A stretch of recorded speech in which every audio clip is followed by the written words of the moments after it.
Today, 22 promises to be a year of innovation and complexity. So today on Future Forward, we peek around the corner.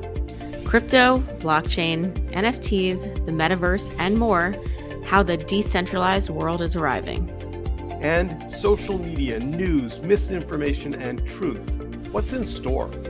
Plus, how do politics tie into what tech will be and what's at stake? I am Stephen Rosenbaum. And I'm Alexa Scordato. Let's launch. Hey, Alexa. Happy New Year, Steve. You know, I always feel weird saying that phrase. Why? Because it's presumptive. I know, especially this year in particular. Good New Year, promising New Year. Anyway, yes, Happy New Year to you as well. So this is going to be a fantastic show. We cover a lot of news on this pod, and I think we're deeper into the weeds sometimes. And some of our fans and listeners have said to me, it would be good if sometimes you guys would just back up and bring us along. And so your suggestion, I think it's a good one, is we'll spend a little bit of time on 2021. We'll just kind of like rewind a little bit. And there have been some big things in 2021 that are probably worth just touching on, because there is this snowball rolling downhill, and at the risk of sounding foolishly optimistic, I think 2022 has the potential to be absolutely awesome. Okay. I like your optimism. I felt that way going into 2021, and there were definitely highs, but it was still a trying year in a lot of different ways. It was. So let's do 2021 very briefly, because there've been lots of other folks who we both read and listen to who have done, kind of retrospective things. But like highlights for you, lowlights for you in 21, and then we'll get to the future, which I think is super interesting. Highlights were the vaccine, right? It just set a tone that said we can kind of get back to normal. And, on the flip side, the lowlights for me is that I think 39% of the American population is still unvaccinated. And so that stinks. I have to say, I don't understand. I understand people that wanted to wait. I understand people that were nervous. I understand the politics of it.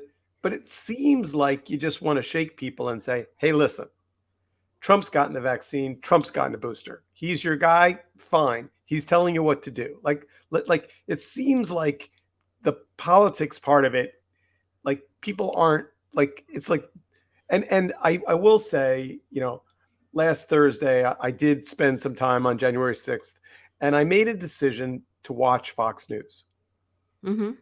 And it was like, it's worth, for our listeners that don't watch or listen to Fox News as a podcast, I highly recommend it, because you begin to understand, like, if that is your news source and it continues to tell you that the vaccines are not necessarily going to work, even though everyone who's at Fox has taken them, I think it could be very hard to change your mind. Right. And the other thing is, I think that just objectively, Biden has done extraordinary things, and the amount of money that's coming out of Washington that's going to have a positive impact on infrastructure, and that is I think going to be hard to measure, just the number of projects and things that are going to move forward. But we're still stuck with Joe Manchin holding up Build Back Better, and I do not understand why he can't be charmed or cajoled or bribed into coming on board. See, that's like another example, right? Like highs and lows, where it's like 2 steps forward, 1 step back. We're so close to moving forward with Build Back Better. And then there's like one holdout that just like anchors us from making progress faster. Couldn't we buy him a new car or an island or, some whatever West Virginia needs anyway. So let's jump to 2022 because we rattled off at the top of the pod a whole bunch of things. Um, Maybe I'll put you on the spot and ask you the question: Is that if is there one thing? Is there one? We talked about metaverse, NFTs, crypto. Like, what's what's the thing you're following that you think is going to lead these other technological changes into the future? So I say following with like air quotes because, I'd say like the umbrella of Web3 and the conversation around it is definitely something I'm paying attention to. But to the extent that I feel like I can distill it into something that truly feels like a paradigm shift and something that is, I don't know, as substantial as, let's say, Web 2.0, I don't know if I'm there yet. So I think I'm going to go in the more optimistic category. So let me start with my naive definition of Web3, and you can beat me up. Uh, so one of the things I think people don't recognize is that the early inventors of the internet, the real visionaries who put together this connection of computers and brains, imagine this kind of like multi-pronged, no central point of either failure or success. And then over the last 8 years, 10 years, 7 years, our web experience shifted from being websites to being things like Facebook or Reddit or Twitter, all of which are private companies. They're not the web in the way that, so Facebook's business was, though I don't know that they've ever said this out loud, replace people's web experience with a private island that they control and then monetize the hell out of it. And so in some ways, Web 3 is meant to get back to Web 1, right? Which is not privatized, but public access to multiple sources without a single login or without anybody controlling the world. And by the way, just as a footnote to that, um, you know, Facebook's decision to get out of the software business in the metaverse is interesting. Um, I mean, we'll get to the metaverse paradigm in a moment. So I think Web 3 is, and this gets to NFTs and crypto and all of these things, is about openness in its core DNA. And that comes with extraordinary opportunity and some horrific risk. Right. What do you see as the biggest risk? Um, that that people that were formerly honest have decided that playing in these spaces is a combination of a game and a con, and that some of the people, for example, in crypto, are like, I mean,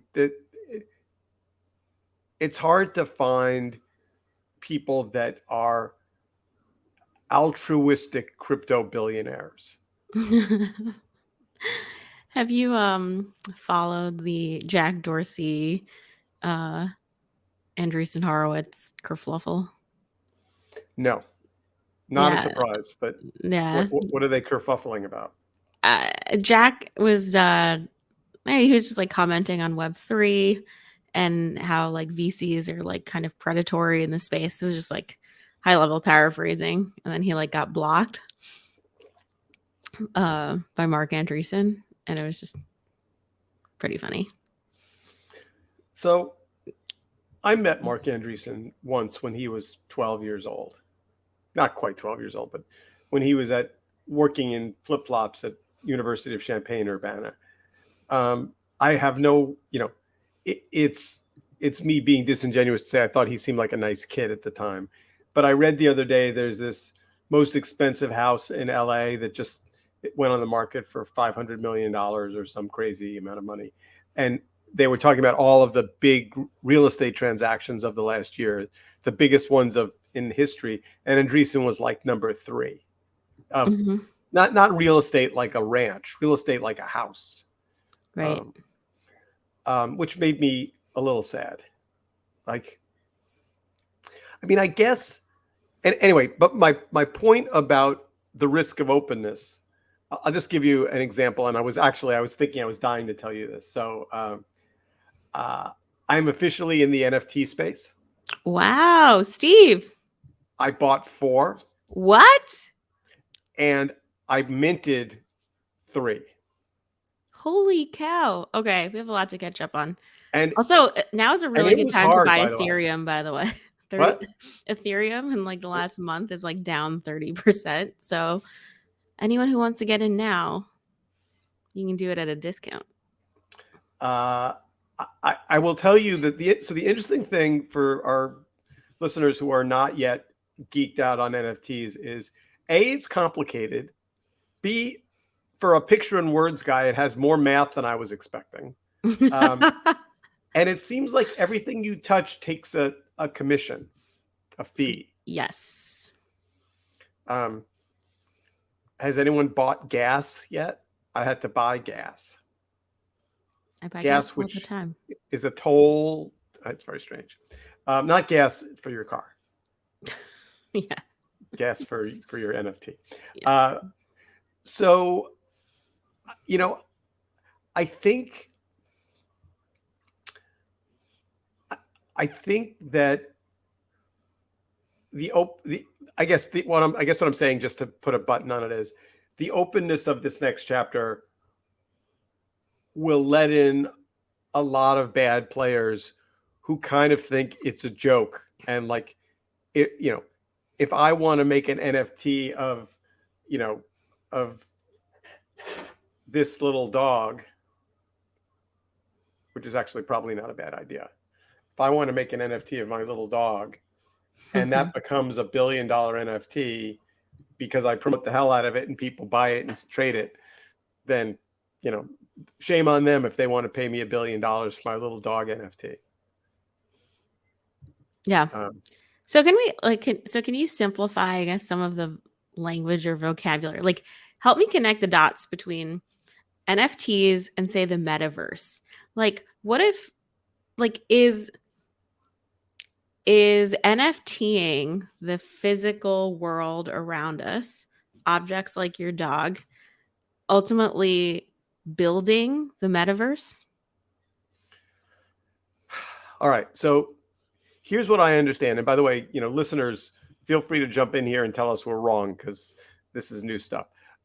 As the NFTs, the media is treating them like they're all these kind of silly art objects that people are overpaying for. But as I understand it, it's really just a way to create digital things on the internet that are then connected to the blockchain. So, for example, if you get a ticket to a concert, you take the ticket, you go to the concert, you hand the ticket or scan your phone at the concert door, and you're in and you watch the music and then you leave. If you buy an NFT for that concert, you all of a sudden are connected to the artist. And that ticket becomes a token, and you can then participate in future music, conversations, swag, gatherings, meetups. It's really just a living, breathing location on the blockchain that makes you more connected to either a thing or a person. And if you think about it that way, then the silly $1 million art object story becomes more. In some ways, the $1 million art object is more like the old media covering a thing they don't understand. And I guess the idea that events, people, offerings can have a digital life and can have value and can be traded and sold, makes perfectly good sense. I mean, what is this little pewter dog worth? Well, the Yeah. answer is it's worth whatever you'll pay for it. Mm-hmm. Right? I guess, So if you're, okay, so to yeah, take a more devil's advocate stance, How is this not all Beanie Babies? Well, I mean, it is in some sense, Okay. or Pokemon cards or baseball cards Or just or general art, right? Like less than 1% of the world's population collects art. But but but there's it, always but going it, to be a but it, market for it, right? but it's not what but it's broader than that. So for example, one of the things that you do over the holiday break, if you're a person like me, is you clean your house and you go through old stuff and you find pictures you haven't seen. Um, so I ended up I don't think I've ever bought or sold anything on eBay in my life. And in the last 2 weeks, I've bought two things and sold three things on eBay. Wow, Steve, new year, new you. Well, yeah, I know, NFTs, but eBay. Holy meanwhile, cow. meanwhile, our listeners are going, "Ooh, he's using eBay. What a techno utopian he is." But but I'm trying to understand this idea of objects as currency. That's really what I'm trying to understand. hmm So so I don't think you're being critical to ask the question, which is you know Beanie Babies, baseball cards, music, album art. Um, there are things you have. Oh, and by the way, in my search for photographs, I found a whole collection of Alexa Scordato pictures, Oh my goodness. uh, most of which out bouncing around the city of New York with an orange robot. So funny. They're quite fabulous, by the way. And explain to me why so many people felt the need to kind of gently molest the orange robot. What about that character made him or it molestable? It looks so innocent. There's a People, New picture. Yorkers just want to like take something shiny and new and just like scruff it up a little bit. There's a picture of uh, Stephanie Agresta licking Magnus the robot that is so suggestive and inappropriate that I don't even think I can post it. I mean, the robot is so pure and asexual and cute, and New Yorkers are just like perverted, dirty people. It's not dirty though. No. Anyway, we're No, off it's like the subject, but playful, playful, playful. by the way, big props to Paul White who designed Magnus the robot, and it's the only in all of my companies, it's the only one that's ever had a mascot. Um, and at some point in the future, there will be another mascot in my world. Uh, but I will say this to your question. Um, One of the other things I did over the break was upgraded my flat screen from a 5-year-old perfectly functional flat screen. I went in and out of a Samsung flat screen, which I returned, and went to an LG, which is unbelievably gorgeous. And as I was collecting and minting these NFTs, I thought, wouldn't it be great in my LG gallery mode to be able to put my NFT collection on my flat screen? Mm-hmm. Can't do it Oh. yet today. I mean, maybe one of our listeners has a way to do it and will ping me. But I went looking for an app. I mean, the LG ecosystem is amazing. It's actually quite impressive, but a little bit restrictive. It's like not open, and there is no app that will allow me to connect my Atomic collection to my LG TV. Although I know LG said something at CES this week about connecting the metaverse or NFTs to your flat screen. But the question is, are they going to make me buy a new device? I Always hope not. I hope anything not. to squeeze Ugh. All more right. money. So let me ask you a question. You're of a different generation digitally than I am. Like, what's like, you know, where are you in this? Like, you know, I know we've talked about you have some Bitcoin, I have some Bitcoin, but like you know, do you go on Discord and see the conversations that are happening around what people are making and buying and selling, or is that just not your thing?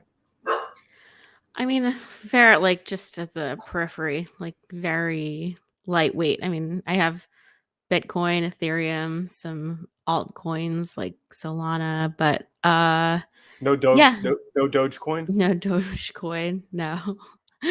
But even then, it's so minimal. It's almost like it's like an experiment, right? Like I'm not short, I'm not long. I'm sort of just like let me understand the mechanics of this world. When it comes to NFTs, I mean, I see it all the time on Twitter, like people talking about their gorillas or monkeys that they buy. I think we'd be missing an important uh, piece of this story if we didn't say out loud that the extraordinary, almost dazzling rise of TikTok in the last 24 months, is also, I mean, TikTok is the number one website on the internet from a cold start. Isn't It's that bizarre? I actually was shocked when I read that.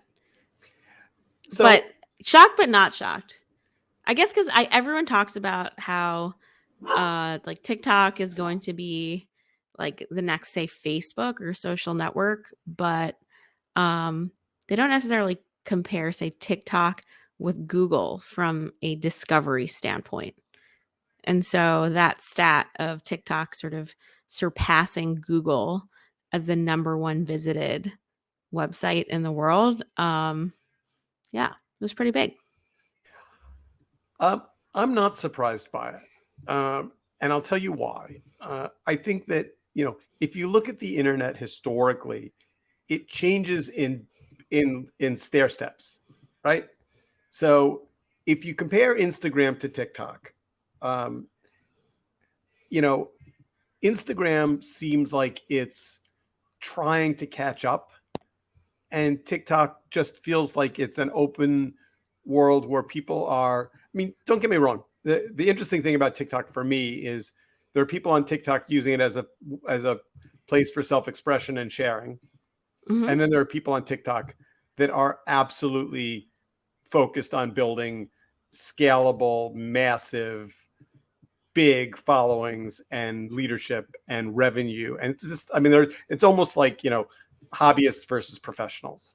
Um, I mean, where there's going to be so much in 2022 around the creator economy and whether we can sort of fatten the long tail, right? Like to your point about, you have mega influencers who are signed with talent agencies, et cetera, Netflix deals, but sort of the core community that is creating. I mean, there's a lot there too. I'm involved in a group. I can't be very specific about who they are, but I've seen some of the numbers on the creator economy inside Facebook, and the dollars are just staggering. Staggering. I It's mean, you What's interesting though, and I don't know if this is a prediction so much as like if you think about Web 2.0, so people were blogging, podcasting, making content online. Like that itself is not new. With Web 2.0 though, it actually then created a new class of professionals, people like me, right? I went from being, an early adopter of Twitter to being a marketer. What's so interesting about the creator economy is that it potentially is lending itself to creators and making content on the internet as actually just a full-time job. It's not like, oh, these creators are going to go and work in Hollywood studios. No, they're actually going to get paid to do exactly the thing that they're doing. yeah, yeah. I mean, I know of people on Facebook who are, making hundreds of thousands of dollars a day. Wow. Yeah, It's yeah. hard. They like honestly, the creators who I've met, they work really, really hard.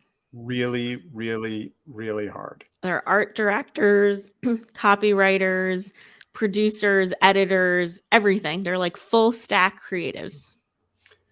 You know, I think it comes down to, we've used this word on the pod before, but it's worth saying out loud if we have to talk about one of the phenomenons of 2022 that would be worth paying close attention to. It's the creator economy.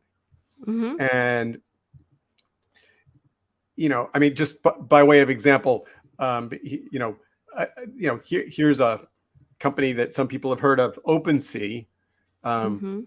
which is a blockchain startup, uh, has raised $300 million on a value of $13.3 billion. Wild. I almost know what OpenSea does. Almost. Um, I thought it was a marketplace at first. you know, I but and by the way, it's interesting. So when you go in and you start trying to take money from your Coinbase wallet and then move it to Wax so that you can buy an NFT, one of the big things that shows up that's a barrier is that a lot of these various marketplaces won't allow you to buy if you're in New York. What? They're restricted by in NYC. See, this is the crux of it. Like in principle or in theory, I understand the sort of promise of the decentralized web, but every single time that you want to kind of convert it into something that has, I don't know, is attached to a physical place, a physical object, a transaction that's going to show up in the eyes of the IRS, that's not decentralized. No, and I'm told that the reason New York is so kind of limiting of these things is because New York happens to be where Wall Street is. So a lot of power sitting in Lower Manhattan. But all you have to do is get a VPN, and then magically you're not in New York anymore. You can buy whatever you want. Right.